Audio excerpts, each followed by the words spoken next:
অনেক সম্পদের মালিক হওয়া, এটার নাম ধনী হওয়া নয়। তাহলে ধনী হওয়া কিসের নাম?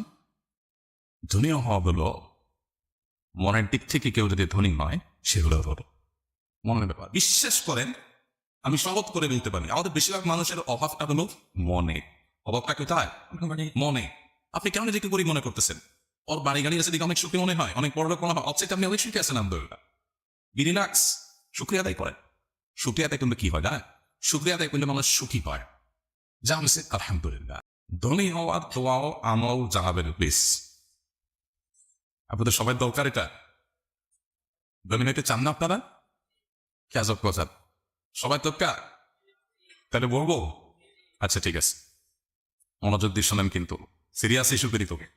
ধনী হওয়া না হওয়ার ব্যাপার ভাই, ধনী হওয়ার আমল এবং দোয়া এটা জানার আগেই ঠিক করতে হবে ধনী হওয়া কাকে বলে। ধনী হওয়া, আমি কিন্তু দোয়া শিখাই দেবে, কিন্তু আমি কথা ঘুরাচ্ছি না, কিন্তু আপনারা মনে করেন যে বুঝে মনে হয় মানে পাশ কেটে যাচ্ছে না। আমি দোয়া কিন্তু বলবো, আমার বলবো ইনশাআল্লাহ, কিন্তু তার আগে জানতে হবে ধনী হওয়া কাকে বল। একজন গ্রামের মানুষ, তার কাছে শহরে বাসা ভাড়া নিয়ে থাকা, 20-25 হাজার টাকা বেতন একটা চাকরি পাওয়া, এটাই ধনী হওয়া, তাই না? আবার যে শহরে থাকে 20-25 হাজার টাকা বেতন পায় বা 30 হাজার টাকা বেতন পায়, 15 কয়েকটা বাসা নিয়ে থাকতে পারেন, তার কাছে ধনী হওয়ার ডেফিনেশন কি?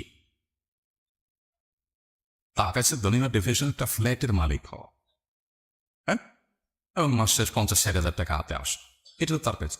আর যে একটা ফ্ল্যাট মালিক এবং এরকম টাকা আসে, তার কাছে ধনী হওয়ার ডেফিনেশন কি? একটা বাড়ির মালিক হওয়া এবং মাস শেষ কয়েকটা ফ্ল্যাট থেকে লাখখানিক টাকা ভাড়া আসে।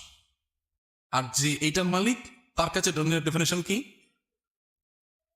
তার কাছে ধনী হওয়ার ডেফিনেশন হলো বাড়িটা আছে মিরপুরে উত্তরাতে, ধানমন্ডি গুলশানে একটু বাড়ি পর, এটা হলো তার কাছে ধনী হওয়ার ডেফিনেশন। আর যে ধানমন্ডি গুলশান থাকে, তার কাছে ধনী হওয়ার ডেফিনেশন কি?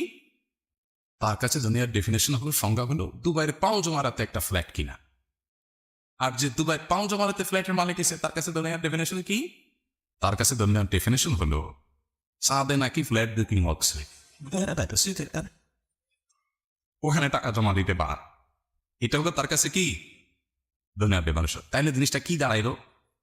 আসলে সবাই ধনী, আসলে সবাই ধনী।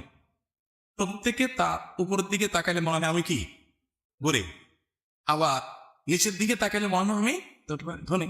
তাহলে এটা আসলে দৃষ্টিভঙ্গির ব্যাপার, এটা দোয়ার ব্যাপার না। এটা কিসের ব্যাপার? দৃষ্টিভঙ্গির ব্যাপার। আপনাকে আল্লাহ তাআলা 2টা শার্ট দিছে, আপনি মাত্র 2টা শার্ট, একটা দিয়ে আসুকে আর একটা গায়ে